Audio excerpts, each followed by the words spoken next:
The room was filled with anticipation. A soft hum of conversation, the clinking of champagne glasses, and the subtle rustling of designer dresses set the stage.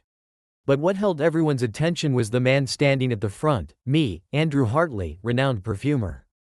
Tonight wasn't just another fragrance launch, it was personal.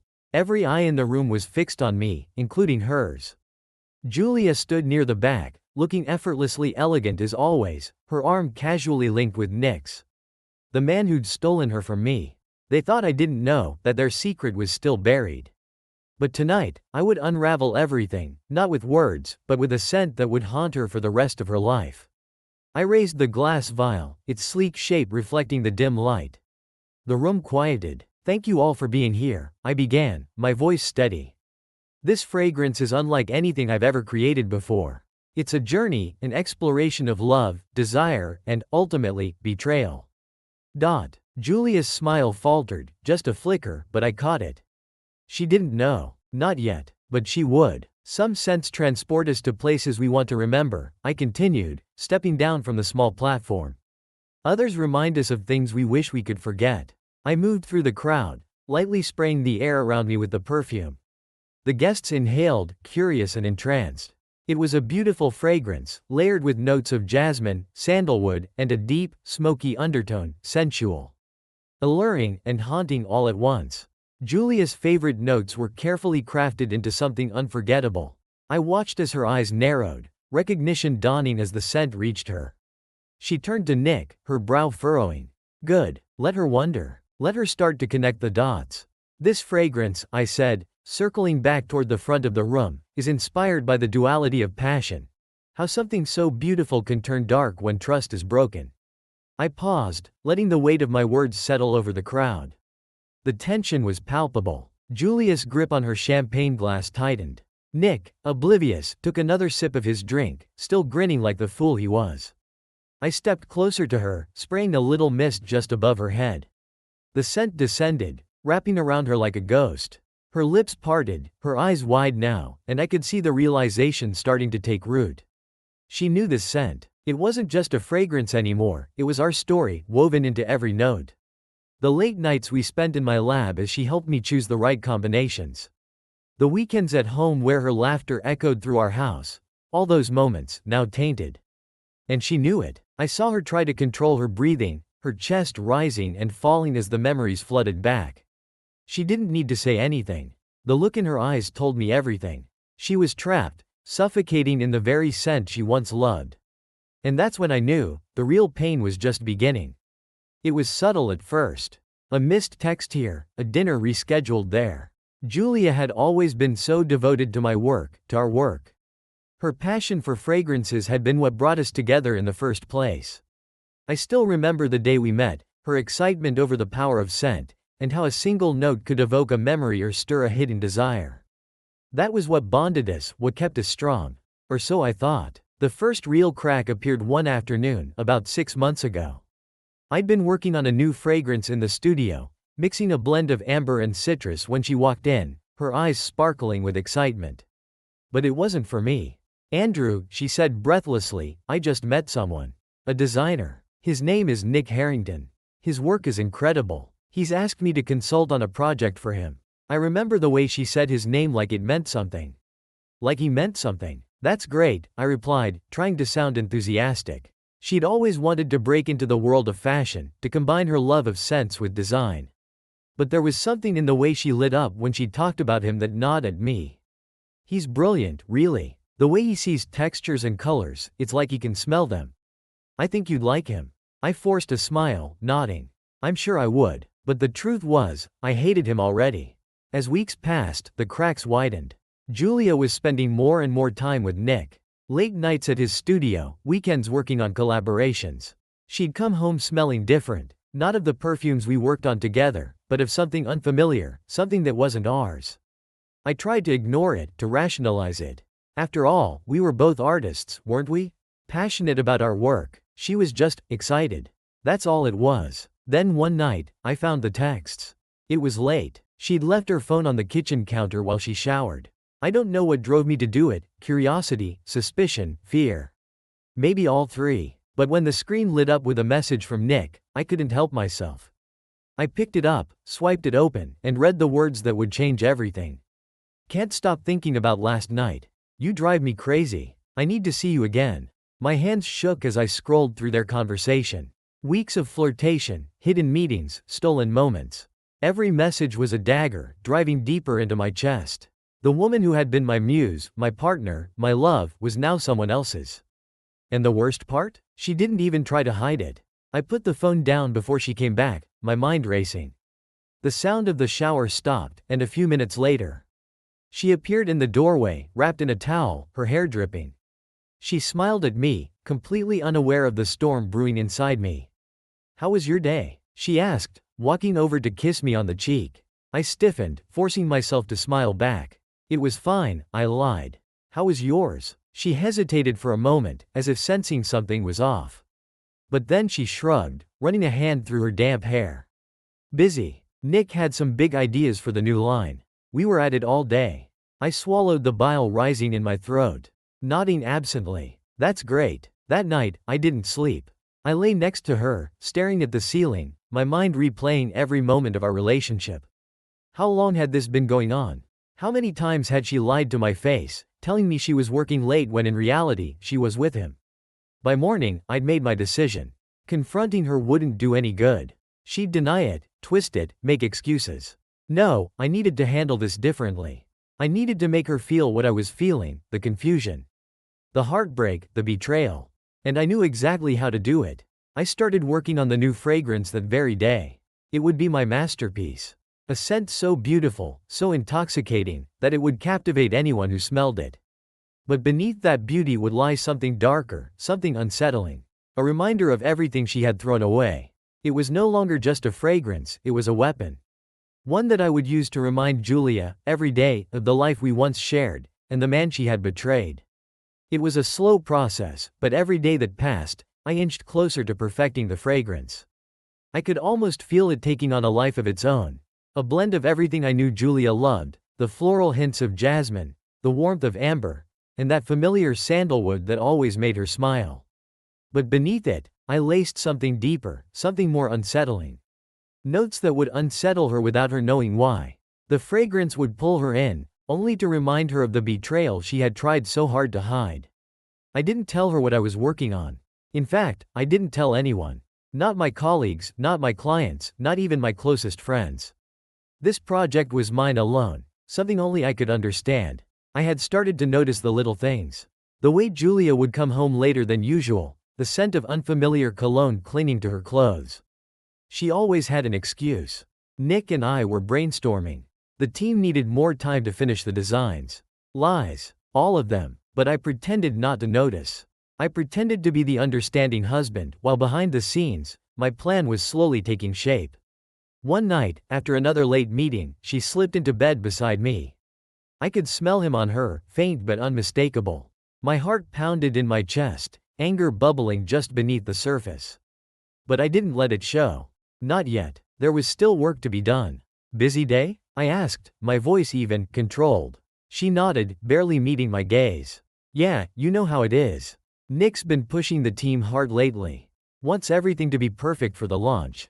I forced a smile. "Of course." She rolled over, pulling the blankets around her, completely unaware of the monster she was sleeping beside. The next morning, after she left for another meeting, I went to her car. It was easy enough to unlock. I'd been doing it for weeks now. I pulled out the small atomizer of my new fragrance and sprayed the air, letting the scent settle into the fabric of the seats, the carpets, and the steering wheel. By the time she came back, the car would be saturated with it, the smell clinging to her like a second skin. I did the same in her office the next day. She'd left a spare key on the counter one night, absent-mindedly tossing it aside after work. I'd pocketed it without a word. Now, I slipped into her workspace after hours, spraying the fragrance on every surface she touched, her chair, her desk, even her phone. The scent was everywhere. In her car, at her office, in the very places she thought she was safe. And it was only a matter of time before she started to notice. A few days later, it happened. "Andrew," she said one morning as she sat at the kitchen table sipping coffee. Her brow was furrowed, a look of confusion on her face. I've been noticing this smell lately, everywhere I go. It's like, she paused, searching for the right words. It reminds me of something. I raised an eyebrow, playing dumb. Really? What does it smell like? She shook her head, clearly frustrated. I don't know. It's familiar, but different. It's almost like. She trailed off, frowning as she stared into her coffee cup. I shrugged. Maybe it's just your imagination. But I knew better. She was starting to sense it, starting to feel the weight of the memories I had stitched into every layer of that fragrance. She just didn't understand it yet. Not fully. Over the next few weeks, I watched as the scent began to wear her down. At first, it was subtle, a slight hesitation when she got into the car. A confused look when she walked into her office. But then it grew worse. She became restless and distracted, constantly sniffing the air as if trying to place where she'd smelled it before. She mentioned it to me a few times, each time more agitated than the last, but I just smiled and told her she was overthinking it. Meanwhile, I was preparing for the grand finale. The launch of my new fragrance was fast approaching. It was the perfect opportunity, a public stage for her to confront the reality she had tried so hard to ignore. I invited all our mutual friends, colleagues, and, of course, Nick. He was too arrogant to suspect anything, too wrapped up in his own success to see the trap I had laid for both of them. The day of the event finally arrived, and I could feel the tension buzzing in the air as people gathered in the sleek, modern showroom. Julia stood by Nick's side, looking as beautiful as ever, though there was something different in her eyes now. A shadow of doubt, maybe even fear. She hadn't been herself lately. And it was all because of the scent. As the room filled with guests, I took my place at the front, holding the vial of perfume in my hand. I could see Julia watching me, her face pale, her breath shallow. She knew something was coming, but she had no idea just how devastating it would be. I smiled, raising the vial high for everyone to see. Thank you all for being here, I began, my voice steady and calm. This fragrance represents a journey through love, passion, and heartbreak. It's a reminder that even the most beautiful things can be tainted when trust is broken. Julia's eyes widened, her hand tightening around Nick's arm. The room was silent now, all eyes on me. And tonight, I continued, stepping toward the crowd, you'll experience that journey for yourselves. I sprayed the perfume into the air, watching as the scent enveloped the room. It was intoxicating, mesmerizing, everything Julia once loved. But now, it carried a different weight. A weight she could no longer ignore. I could see the realization dawning in her eyes as the memories flooded back, the guilt rising like a wave she could no longer hold back. This was only the beginning. The scent filled the room, curling around everyone like a slow-moving fog, settling into their clothes, their hair, and their skin.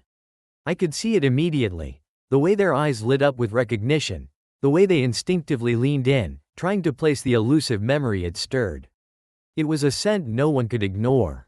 Especially not Julia. She froze. Her glass of champagne hovered inches from her lips, forgotten. Her eyes darted toward me, then back to the room, as if searching for an escape. But there was none. Every corner of the space was filled with perfume, every breath she took drawing her deeper into the past she was desperately trying to forget. I watched her, waiting for the moment it would hit. And then it did. She lowered the glass, her hand trembling. Andrew, she called out softly, her voice barely audible over the murmurs of the crowd. But I heard her. I approached, taking slow, deliberate steps. Nick was beside her, oblivious, still chatting with some fashion editor about his latest collection. Julia didn't look at him, though. Her wide, panicked eyes were locked on me. What is this? She whispered, her voice shaking. What have you done? I smiled, though there was no warmth in it. I created something special, Julia. Just for you. Her breath hitched. She knew. She didn't have to ask. The meaning behind my words was clear. The scent was unmistakable, woven into every memory of our life together.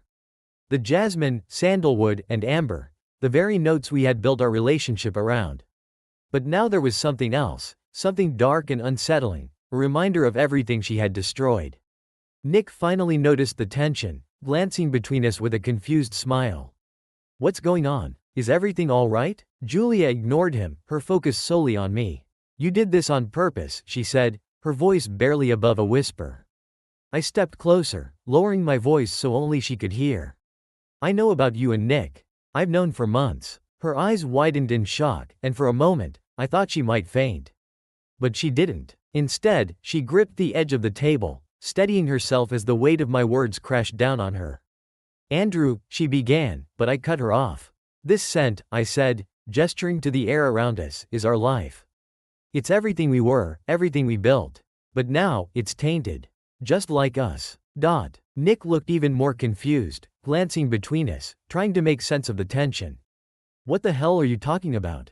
Julia turned to him, panic flashing in her eyes. Nick, please, not here. But it was too late. The damage was done. You don't get it, do you? I said, my voice rising just enough for the nearby guests to catch on that something was happening. This isn't just a fragrance launch. It's the end of us. A few heads turned in our direction, curious murmurs spreading through the room. Julia's face went pale, and I could see the tears beginning to form in her eyes. She tried to reach for me, but I stepped back. This is how it feels, Julia, I said coldly. To have something beautiful turn to poison in your hands. She blinked rapidly, her breath coming in short gasps as she tried to hold herself together. I didn't mean for this to happen, she whispered.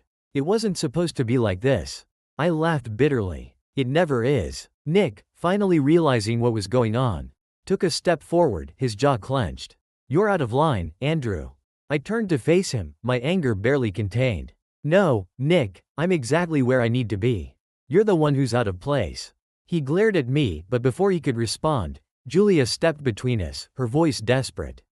Stop, both of you. Please, just stop.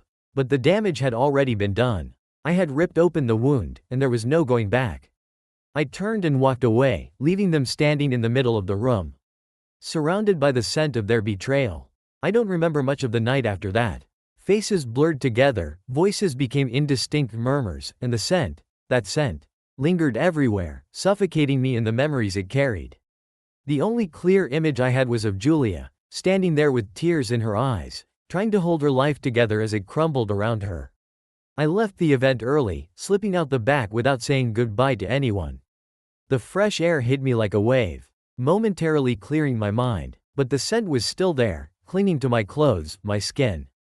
I could feel it crawling into my lungs, a reminder of the life I'd once had, now destroyed.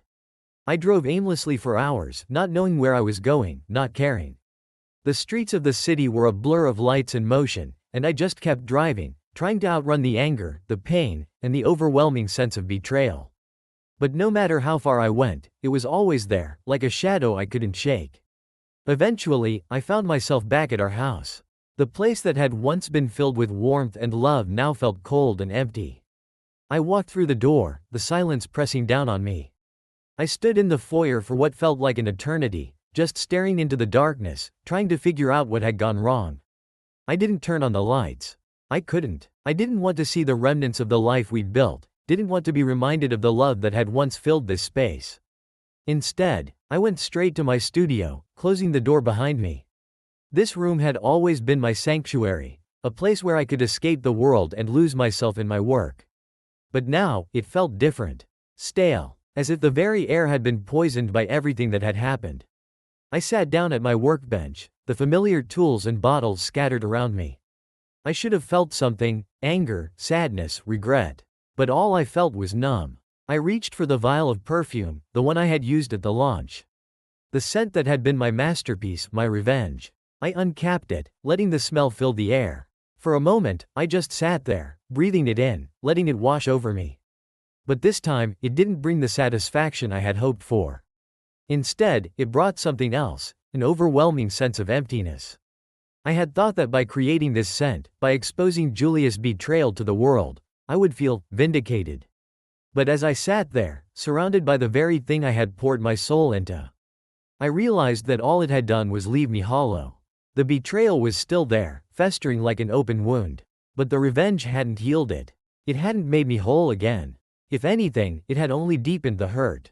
And now, as I sat in the darkness, I realized that the real pain wasn't in what Julia had done. It was in what we had lost, the love, the trust, the connection that had once defined us. That was the true betrayal. And no amount of revenge could bring it back. With a heavy heart, I put the vial down and rested my head in my hands. The scent lingered in the air, a constant reminder of everything that had gone wrong. And for the first time in months, I allowed myself to cry. I woke up the next morning with a dull ache in my chest, the kind of pain that doesn't go away with time but lingers, waiting for moments of weakness to resurface. The sunlight streamed through the studio window, casting long shadows over my workbench, but I couldn't bring myself to move. I sat there for hours, staring at the perfume bottle that had become both my creation and my downfall. The house was silent, and I knew Julia hadn't come back. She couldn't, not after what had happened. The scent had done its job, exposed her, humiliated her, but it hadn't brought me the satisfaction I thought it would. In fact, it had only intensified the feeling of loss. Everything that had once been ours now felt like a battlefield of memories, each room reminding me of what had been destroyed. Eventually, I forced myself to get up and shower, trying to wash away the remnants of last night. But no matter how hard I scrubbed, I could still smell the perfume on my skin. It clung to me like a ghost, a constant reminder of the life I had burned to the ground. When I stepped out of the shower, the house phone rang. I hesitated for a moment, considering letting it go to voicemail, but something made me pick it up. "Andrew," came a familiar voice. It was Ryan, a mutual friend of mine, and Julia. Someone who had been at the launch last night. His voice was strained, like he didn't quite know what to say. I wanted to check in on you. See how you're holding up." I wasn't in the mood for small talk. "I'm fine," I said curtly, though the words felt like a lie. There was a pause on the other end. "Listen, man, what happened last night, it's all over social media. People are talking." Of course, they were. That was part of the plan. I wanted the world to know what Julia had done, to feel the weight of her actions the way I had. But now, hearing it from Ryan, it didn't feel like victory. It felt like a hollow echo of a battle already lost. "Let them talk," I said flatly. Ryan hesitated again, then sighed. "Julia's staying at her sister's. She's pretty torn up, man. I don't know if this is what you wanted, but it's gotten ugly." I closed my eyes, pinching the bridge of my nose. I hadn't expected it to feel like this. I thought I would feel stronger and vindicated. But instead, all I could feel was the emptiness. "Thanks for the update," I muttered before hanging up the phone. I stood there in silence for a long time, letting Ryan's words sink in. Julia was torn up? What about me? What about the life she had shattered with her betrayal? But as the anger bubbled up, I realized something. The revenge I had wanted so badly wasn't bringing me peace, it was tearing me apart, too. I had become so consumed with making her pay that I hadn't considered what it would do to me. The momentary satisfaction I had felt at the launch was fading fast, replaced by a gnawing emptiness. I had ruined her, yes, but I had ruined myself in the process. I walked over to the workbench and stared at the perfume bottle again. The scent that had once been a symbol of love had become a weapon of destruction. And now, it was time to face the consequences of my actions. A week passed before I saw Julia again. The days dragged on in a blur of solitude, each one more suffocating than the last. I avoided my friends, ignored calls from colleagues, and barely left the house. Everywhere I went, the scent followed me, clinging to the air, a constant reminder of the irreversible damage I'd caused. It was late in the afternoon when I heard the knock on the door. I wasn't expecting anyone, but somehow, I knew it was her. I opened the door, and there she stood, Julia, looking tired and worn, her usual spark dimmed by the weight of everything that had happened. She was dressed simply, without the carefully curated style she had always prided herself on. Her eyes, once full of warmth, now held a mix of sorrow and apprehension. "Andrew," she said softly, her voice barely above a whisper. I didn't say anything, just stepped aside to let her in. She hesitated for a moment, then walked past me into the living room, the place that had once been the heart of our home. Now, it felt like a stranger's house, filled with ghosts of the past. She sat down on the edge of the couch, her hands nervously twisting together in her lap. I stood across from her, unsure of what to say, unsure of how to navigate the wreckage we'd created.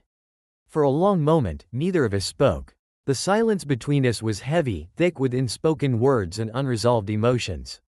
Finally, Julia broke the silence. "I don't know where to start," she said, her voice trembling. I never meant for any of this to happen." I stayed quiet, watching her, waiting for her to continue.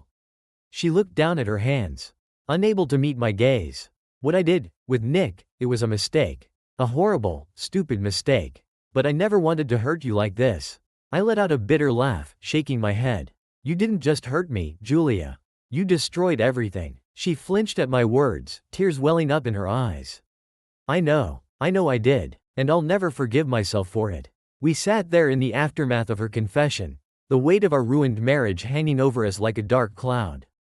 For so long, I had fantasized about this moment, about hearing her admit her guilt. But now that it was happening, it didn't feel like I had imagined. There was no satisfaction, no sense of victory. Only pain. Julia wiped at her eyes, her voice cracking as she spoke. I understand if you can't forgive me, Andrew. I understand if you never want to see me again. But I need you to know. I'm sorry. Her apology hung in the air, and for a moment, I considered what it would mean to forgive her. Could I? After everything that had happened? After all the pain she had caused? But deep down, I knew the truth. Forgiveness wasn't about her, it was about me. I could hold on to the anger, the betrayal, let it eat away at me, or I could let go. I stood up, the decision weighing heavily on my heart. I don't know if I can forgive you, Julia. Not yet, maybe not ever. But I need to move on. I need to stop holding on to this. She looked up at me, her tear-streaked face filled with sadness and regret. I understand. I nodded, taking a deep breath. This house, this life we had, it's over. I need to let it go. And with those words, I knew what I had to do. It was time to say goodbye to the life we had built together. Time to walk away from the pain and the memories that had consumed me for so long.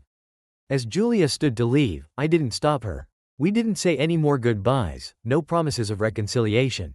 We both knew the truth, that whatever love we had was gone, and no amount of apologies or regrets could bring it back. When the door closed behind her, I felt a strange sense of relief. The weight of the past was still there, but it was lighter now, easier to carry. For the first time in months, I felt like I could breathe again. After Julia left, the house felt emptier than ever. But it was a different kind of emptiness now, a deliberate, intentional void. I didn't bother trying to fill it. The furniture, the photos, and even the air itself felt tainted by what had happened between us. The scent of betrayal still lingered. But now it was quieter, like a memory fading into the background. I spent the next few days cleaning out the house, going through everything that was once ours and separating it into boxes. Clothes, books, kitchenware. Every little thing that had once made up the fabric of our shared life. As I packed, I realized how much of myself I had wrapped up in Julia, how I had allowed her to become the center of my world. And now, without her, I had to rebuild who I was from the ground up. The hardest part was getting rid of the perfumes. The bottles that lined the shelves of my workshop, each one a testament to moments of passion, creativity, and love. I held one in my hands, the fragrance still as fresh as the day I'd created it. It was the scent of our honeymoon in Italy, a blend of citrus and sandalwood, designed to capture the heat and romance of that summer. But now, the scent only reminded me of what had been lost. With a heavy heart, I opened the bottle and poured it down the sink. Watching the liquid swirl away, taking the memories with it, I went through every bottle like that, pouring out each fragrance, each piece of our history. By the time I finished, my workshop was almost entirely bare, the shelves stripped of everything that had once defined me. It felt like I had burned the last of the bridges between Julia and me, leaving nothing but ashes behind. It was a painful process, but it was also liberating. For the first time in months, I felt like I was in control of my life again. No more revenge, no more holding on to the past. It was time to move forward. Weeks passed, and the world moved on. The scandal of my perfume launch faded from the public eye, replaced by the next big thing, and people stopped whispering about Julia and Nick. The public fallout had run its course, and with it, I found myself free from the grip of that particular chapter of my life. I spent more and more time in the workshop, but not to create scents linked to old memories. This time, I was focused on something new, something entirely my own. For too long, my art had been about Julia. She had been my muse, my inspiration, the reason behind every creation. But now, I needed to create for myself. I began experimenting with new ingredients, playing with combinations that felt fresh, bold, and untethered to the past. It was slow going at first. My instincts wanted to pull me back into familiar patterns, to create fragrances that were comfortable and safe. But I pushed against that urge, forcing myself to try something different. One night, as I worked late into the evening, a scent began to emerge that I hadn't expected. It was darker than anything I had made before, smoky, with undertones of leather and amber. But there was a brightness to it as well, a sharpness that cut through the darkness, like a flicker of light in the middle of a storm. As I refined the formula, I realized what I was creating. This wasn't just a fragrance, it was a reflection of my journey, the pain, the betrayal, and ultimately, the rebirth. I named it Phoenix, after the mythological bird that rises from its own ashes, reborn stronger and more powerful than before. By the time I finished the final batch, I felt like I had truly closed the door on the past. Phoenix wasn't about Julia or Nick or even revenge. It was about me, my survival, my growth, and my determination to move forward. I scheduled a launch for the fragrance, a small event compared to my last one, but it felt more intimate and more personal. I invited only close friends, people who had stood by me through the chaos of the last few months. It wasn't about making a public spectacle this time, it was about celebrating a new beginning. The night of the launch, I stood in front of the group, holding a bottle of Phoenix in my hands. As I spoke, I felt a sense of peace wash over me, a calmness that I hadn't known was possible. This fragrance, I began, isn't about the past. It's about what comes after. It's about the strength we find when we've been broken, the power that comes from rebuilding ourselves. It's a reminder that no matter how much we lose, there's always something inside us that can rise again. As I sprayed the scent into the air, the room filled with the rich, smoky notes of the fragrance, mingling with the bright, sharp top notes. It was complex and layered, just like life itself. And for the first time in a long time, I felt whole. After the launch, people came up to me, offering their congratulations and telling me how much they loved the fragrance. But I didn't need their validation. I knew, deep down, that this was the start of something new. When the last guest left and the room was finally quiet, I stood alone in the middle of the space, breathing in the scent of Phoenix. The memories of Julia, the betrayal, the pain, they were still there, but they no longer defined me. I had found something stronger, something that couldn't be taken away by anyone else. In the end, the scent of betrayal had faded, replaced by something new. Something entirely my own. I was no longer defined by the person I had been with Julia. I was Andrew, a man who had survived, who had been broken, and had risen again. And that, I realized, was enough. Months after the launch of Phoenix, life had settled into a quiet, steady rhythm. My work was thriving again, and I had reconnected with parts of myself I had forgotten in the chaos of the past. But even as I moved forward, the memories of Julia still lingered, not in a painful way, but like an old scar that you forget about until you catch a glimpse of it in the mirror.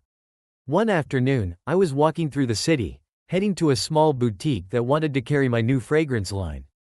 The weather was crisp, the scent of fall in the air, a mixture of damp leaves, fresh earth, and the faint whiff of smoke from a distant chimney. As I rounded a corner near a cafe, I stopped short. There, sitting at a table outside, was Julia. She hadn't seen me yet. She was engrossed in conversation with someone across the table, laughing in that carefree way I hadn't heard in years. For a brief moment, I felt an old pang in my chest, the pull of nostalgia, the flood of memories of our life together. But it wasn't pain this time. It was more like seeing a chapter of your life from a distance, fully aware that it was over but understanding its importance. I considered walking away, slipping past unnoticed, but something kept me rooted to the spot. I hadn't seen her since the night of the perfume launch, and there was a part of me that wondered if we could ever truly have closure. Before I could decide, Julia looked up, her eyes meeting mine. Her smile faltered for a second, and then she gave me a small wave, almost hesitant. I nodded, acknowledging her, and after a moment, I walked over to her table. "Andrew," she said, her voice soft, as if testing the sound of my name after all this time. "Julia," I replied, equally cautious. Her companion, a woman I didn't recognize, excused herself politely, leaving the two of us alone. Julia gestured to the empty chair across from her. And after a moment's hesitation, I sat down. "It's been a while," she said, folding her hands on the table in front of her. Her expression was unreadable, but there was no hostility there, just a quiet sort of resignation. "It has," I agreed, feeling the weight of all the unsaid things hanging between us. There was a long pause before she spoke again, her voice barely above a whisper. "I'm sorry, Andrew, for everything." I didn't know what to say. I had imagined this moment 1,000 times, running through every possible response, every emotion I might feel. But now, sitting here in front of her, all I felt was a strange sense of calm. I know, I finally said. And I've made my peace with it. She looked down at her hands, and for a moment, I saw the woman I had fallen in love with, vulnerable, unsure, human. It was a side of her I hadn't seen in years, buried beneath all the layers of deceit and distance. I saw what you did, she said after a while. With the perfume, Phoenix. It's beautiful. Thank you, I replied. It's something I needed to do. For myself. I figured, she said, her eyes meeting mine again. I'm glad you found a way to move on. For the first time in our conversation, I realized that I had. The bitterness, the anger, they were gone. Julia wasn't the center of my world anymore, and I didn't need her validation or forgiveness to move forward. I had already moved past it. We talked for a little while. When I reached my apartment, I hesitated at the door. There was something surreal about this moment, standing here, feeling whole, feeling free. For so long, I had been chasing something. Whether it was revenge, redemption, or closure, I had been consumed by the need to fix what had been broken. But now, standing in the doorway of my own life, I realized I didn't need to fix anything anymore. I stepped inside, letting the familiar sense of home wash over me. The soft, lingering notes of Phoenix still hung in the air. But there was something new now, the subtle hint of resurgence, a reminder of who I had become. This was my space, my sanctuary, and for the first time, it felt like my life was my own. I walked to the window, looking out at the city lights below. Everything seemed so small from up here, like the world itself had shifted to give me space to breathe. The chaos, the drama, the whirlwind of emotions, they were all behind me now. As I stood there, I thought about Julia. Our marriage, our love, our downfall. It had all been real, once. But that chapter had ended, and I was no longer the man I had been when we were together. I didn't need her to be my muse anymore. I didn't need anyone to define me. I had always been afraid of what life would be like without her. But now, standing here in the quiet of my apartment, I understood that I had nothing to fear. I wasn't alone. I had myself, my work, my passions, and that was enough. With that realization, a sense of peace settled over me. I had let go of the need for closure because I had found something better, freedom. The freedom to be whoever I wanted to be, to create for myself, to live without the weight of the past dragging me down. And as I turned away from the window, I knew that whatever came next, I was ready for it. I wasn't just surviving anymore, I was living. Truly living. And that, more than anything else, was the sweetest victory of all. A few months after the quiet launch of Resurgence, I received a message I didn't expect. It was from Nick. I stared at my phone for a while, debating whether or not to open it, but curiosity got the better of me. The message was short and simple: "Can we meet? I think we need to talk." I hadn't heard from him since the night of the Phoenix launch, the night I watched him and Julia crumble under the weight of their own betrayal. I had no desire to see him again, but something about the message tugged at me. Perhaps this was the true final chapter, the last piece of the puzzle I needed to finally close the book on all of it. We arranged to meet at a small, quiet bar near the studio. When I arrived, Nick was already seated, staring into a glass of whiskey, his face drawn and tired. He looked different, older, worn down by whatever had transpired in his life since we last crossed paths. I walked over, and when he saw me, he stood up awkwardly, extending his hand. For a moment, I considered ignoring it, but I took it, shaking it firmly before sitting down across from him. "Andrew," he began, his voice quiet, almost uncertain. "Thanks for coming." I nodded but didn't say anything. I wanted to hear what he had to say. There was a long pause as Nick fidgeted with his glass, clearly trying to find the right words. Finally, he sighed, looking me straight in the eye. "I owe you an apology," he said. "For everything. For what happened with Julia, for the lies, the betrayal. I was wrong. I know that now." I studied him, trying to gauge his sincerity. There was a heaviness in his voice that hadn't been there before. A kind of brokenness that made me believe he had truly suffered for his actions. "I don't need your apology, Nick," I replied after a moment. "It's all in the past now."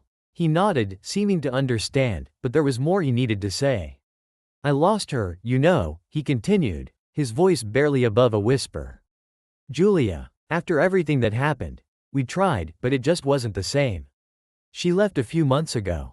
I wasn't surprised. Betrayal has a way of eating away at even the strongest bonds. What they had built together was born out of lies, and no relationship can survive that kind of foundation. "I'm not here to ask for your forgiveness," Nick said, his gaze falling to the table. I wanted you to know that I regret it.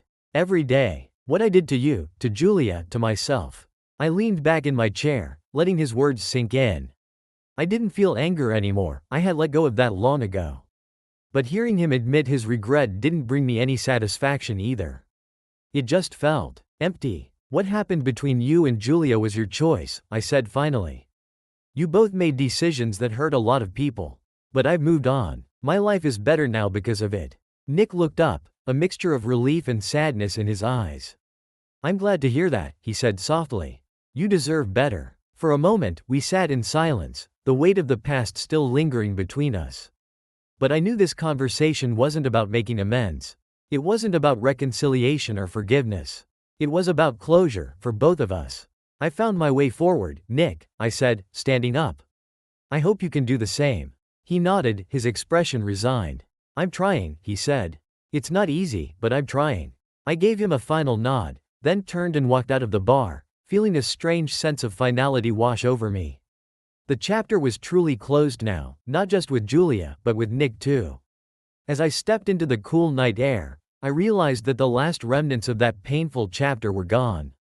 I had finally found peace, not just with what had happened, but with who I had become. I was free from the ghosts of the past, free to move forward without the weight of regret or unfinished business.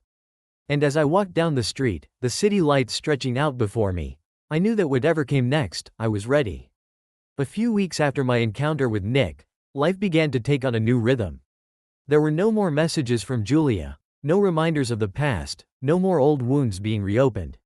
The silence from her was telling, and in a way, it felt like an unspoken agreement. We had both let go. Work at the studio was busier than ever. Resurgence was gaining attention, not just for its unique scent but for the story it carried. People were drawn to the idea of rebirth, of finding strength after heartbreak. I had poured my soul into that perfume, and it seemed like the world had embraced it. One afternoon, I was in my lab, fine-tuning a new blend. This one was different from anything I'd created before. It was lighter, fresher, full of hope and renewal. As I worked, the door to the studio swung open, and in walked Melissa, one of my most trusted colleagues. You've got a visitor, she said with a curious look. A woman. Says she knows you. I raised an eyebrow, surprised. Who is it? She didn't give her name, Melissa said, but she's waiting outside. I wasn't expecting anyone, but something about the way Melissa spoke made me wonder.